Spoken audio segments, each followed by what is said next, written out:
sasa hivi tumeona Miss Tanzania wa 2006 Wema Sepetu leo rasmi amebarikiwa kupata mtoto wake wa kwanza wa kiume. Labda kama mama una neno gani kwa Wema Sepetu? Mimi ninasema kwanza Wema alipata mitihani mingi tu, mingi, lakini amestamili, amevumilia, ameleta subra na mpaka Mwenyezi Mungu amemjalia, amempa riziki yake. Kwa sababu binadamu sisi, mpaka vijana wetu hawa, watoto wetu, unatakiwa uwe na subra, kwa sababu huwezi kujua Mungu amepanga nini, na kila kitu Mungu anapotaka mwenyewe ndo anakuletea. Hata kufa, hata mtu akisema apija matunguri na nini ufi kama siku yako haijafika, utaugua, utapona, utadunda kama kawaida. Kwa hiyo hata yeye Wema, mimi nimefurahi, na muombea Mwenyezi Mungu amkuzie mtoto wake alojifungua leo, awe mkubwa, atambe kama hizi anavyotamba na watoto wao. Kavuta subra sana, na Mwenyezi Mungu matokeo yake akampa. Ametukanwa, amenini, lakini amevumilia yote mpaka Mwenyezi Mungu amemjalia, amempa riziki yake leo. Kwa hiyo nawaambia vijana wavute subra. Sio mtu hajapata tumbo, hajapata mimba, yeye ana wanga na roga, anaenda wapi? Uwezi kupata kabla Mungu hajapenda. Ni kitu gani ambacho pengine ulikuwa kinakuvutia zaidi kwa Wema kipindi bado hajapata mtoto, kutokana na kwamba alikuwa anatukanwa sana, anazungumzwa vibaya kwenye mitandao ya kijamii? Wewe kama mama, ni kitu gani ambacho binafsi ulikuwa unakipenda kutoka kwa Wema? Mimi nilikuwa napenda yeye hajali. Yeye alikuwa anamwamini Mungu tu, anajua Mungu akipenda atanipa, kama hajapenda basi lakini hakukata tamaa, ndio maana Mungu amempa. Kwa hiyo mimi namsifia, alileta uvumilivu, hakujali matusi, anotukanwa, anatembea, yani ametukanwa sana, ameambiwa amekatwa utumbo, hatazaa, ameambiwa nini, yote ameambiwa, lakini Mungu amemwambia sasa nawaonyesha kama Mungu yupo. Huyu ilikuwa kizazi chake, watu wengine wanakuwa vizazi vyao viko mbali. Neno moja pia kwa Ozo Chibaba mwenyewe, mume wake na Wema.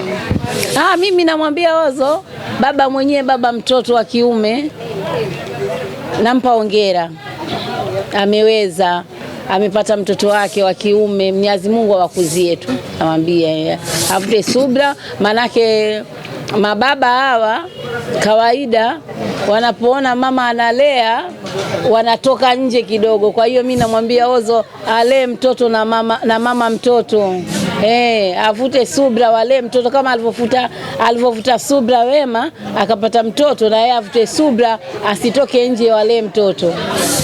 Mama, mimi nina swali la kuongezea, na linapokuwa limetokea jambo kama hili, kuna wapo ambao wanaongea kwa mazuri, wengine wanaongea kwa mabaya. Msafara Mamba na Kenge wa Kosi, mara baada ya Wema kuweza kupata mtoto, posti zimepostiwa nyingi, kila mtu ameposti. Wapo ambao wamesema kwamba Wema anakosea, mtoto hata wiki bado, mwisho wa siku unaenda unaposti. Kuna vile vijicho vya husda ambavyo wengi watamani ama hawakupenda kile ambacho Wema anacho sasa hivi. Kama mzazi unasemaje? Wema siku ya kwanza tu anapata mtoto anamposti, hii imekaje sasa? Nikwambie kitu, ni raha. Yani yule amejisikia raha mpaka akujielewa. Mimi simuoni kama ana makosa, kwa sababu ile amejisikia raha. Wewe mtu huja akipata kitu na umetukanwa matusi chungu nzima, Mungu amekujalia umepata mtoto, kwa hiyo ni lazima ile ni raha. Tusimlaumu, wanomlaumu wote tu hawajielewi jamani. Tumwachieni mwenyewe aone raha, tumwachieni mwenyewe afurahike, na Mungu atamlinda mtoto wake, kwa sababu yeye mwenyewe ile ni raha mpaka ikamfanya akawa akamposti mtoto wake. Kusema binadamu ni jambo la kawaida. Hakuna binadamu asiosema na asiosemwa. Na ukiwa husemwi, nenda katafute dawa ujiogeshe, lakini kila binadamu lazima anasemwa. Kwa hiyo wao wamseme, lakini yeye ndio kishamposti mtoto wake, na mtoto Mungu ameshampa. Kwa hiyo ndio binadamu. Alipokuwa hana mtoto alikuwa anamsema. Hazai tasa kapata mtoto wake anamposti pia, anaongo. Binadamu hatujakamilika sisi. Mwacheni amposti, raha yake. Hiyo ni raha yake jamani, mwacheni amposti, anaona raha, amjui anajisikia vipi jamani.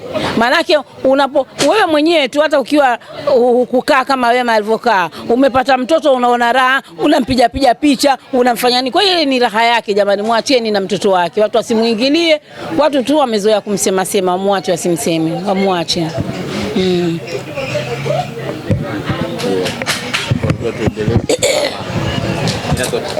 Jana bwana, wakati na shuti Steve Nyerere anaingia hapa, kuna kitu ulikizungumza na kikao kimetrend sana kwenye mitandao ya kijamii. Nikasema sasa nikipata nafasi ya kuzungumza nitakuuliza kidogo. Unaweza labda pengine ukikirudia kwa faida ya watu ambao hawakupata nafasi ya kukisikia ambacho ulikizungumza mbele ya Steve Nyerere, na kwa nini labda uliamua kuzungumza vile? Mimi kuna watu baadhi nikikutana nao katika uongozi wangu lazima niwaambie hivyo. Kuna Mzee Makato, kuna Chiki, kuna Steven Nyerere na Alfani bosi wetu Aliriami yule.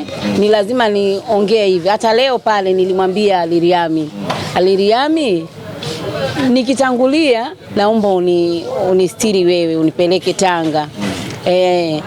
Na Steven Nyerere na mimi nimemwambia hivyo hivyo. Mzee Makato nimemwambia hivyo hivyo. Chiki nimemwambia hivyo hivyo, kwa sababu yani niko karibu nao sana na wakiniona wanashtuka. Mzee Makato akiniona dada yangu, Chiki, Steven Nyerere mama. Alfani dada yake mimi ananiita dada, ni bosi wangu. Kwa hiyo ndio maana nikikutana nao nawaambia hivyo, mimi ni binadamu. Naweza nikaanguka siku yoyote kwa sababu nishakuwa mtu mzima. Ndio anaenda mtoto mdogo, mtu mzima akabakia. Lakini lazima wale niwaambie kwa sababu niko nao karibu. Steven Nyerere, Mzee Makato, bosi wangu Alfani, Aliriami, Chiki, mwenyekiti wangu, ni lazima niwaambie. Na mwingine jana nilizungumza na Mwakifamba, alokuwa ni rais wa mwanzo pia, kwa sababu niko karibu, hao wako karibu na mimi sana. Kwa hiyo ni lazima niwaekee kuambia mawili, nikiumwa wanisimamie, nikifa wanisimamie, wanipeleke kwetu, yani hivyo. Pengine labda kwa nini sasa uliamua kumwambia pale Steve, yani moja kwa moja kama Steve Nyerere? Lakini Steve amekuwa ni mtu ambaye anajitoa sana kwenye misiba, kusimamia vitu kama hivyo. Labda kwa upande wako ni kitu gani ambacho pengine unakipenda sana kwa Steve kutokana na namna ambavyo amekuwa akijitoa kwenye misiba tofauti hasa ya wasanii? Steve anajitoa sana misiba ya wasanii, ugonjwa nini, yuko karibu sana, akisikia anashtuka. Ndio maana hata na yeye juzi alivyohojiwa alizungumza hivi kuwa jamani, wasanii tunaposikia msiba wa msanii amekufa tushtuke tuje. Lakini leo kwa wasanii hatukuwa wengi hivyo sana, tulikuwa wengi lakini wengine hatujawaona wenzetu. Lakini tulikuwa wengi na watu walikuwa wengi mpaka magari hayakutosha. Magari 10 yametolewa ya jeshi, baki magari madogo lakini hayajatosha. Kwa hiyo ndio maana nikaa nazungumza hivyo, sababu anajitoa sana Steven. Mzee Makato yule mtu akifa, yule baba anajitoa sana, yani atashika daftari, atatembea kila mahali, hata mtu kama amejificha wapi anachukua mchango anaupeleka kwa ndugu wa marehemu. Kwa hiyo ndio maana nimejiwekea hivyo, nikawaambia jamani, mimi nitakapoumwa ama nikifa naomba mnisimamie mimi, sababu mimi kwetu Tanga. Kwa hiyo ni lazima wao wasimamie na hakuna mtu yoyote atakayewaingilia. Alfani, Makato, mwenyekiti Chiki na Steven Nyerere.